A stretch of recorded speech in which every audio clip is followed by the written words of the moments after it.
السلام علیکم ورحمۃ اللہ وبرکاتہ۔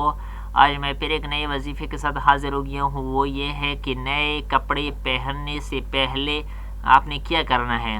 تو اسکرین کے اوپر آپ دیکھ سکتے ہیں کہ حضرت امیر المومنین علی علیہ السلام نے فرمایا کہ جب اللہ کسی مومن کو نئے کپڑا پہنائے تو اسے وضو کر کے 2 رکعت نماز پڑھنی چاہیے۔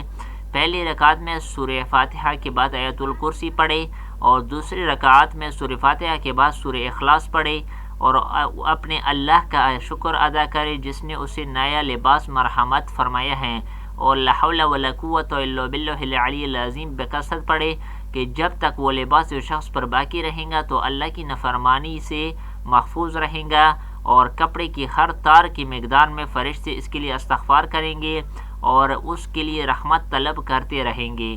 یہ حدیث الشیعہ یا حدیث الشیعہ ایت اللہ علی مشکینی کی کتاب میں یہ موجود ہے، تو خود بھی عمل کر لے، دوسرے مومنین کے ساتھ بھی شیئر کر لے۔ Thank you for watching.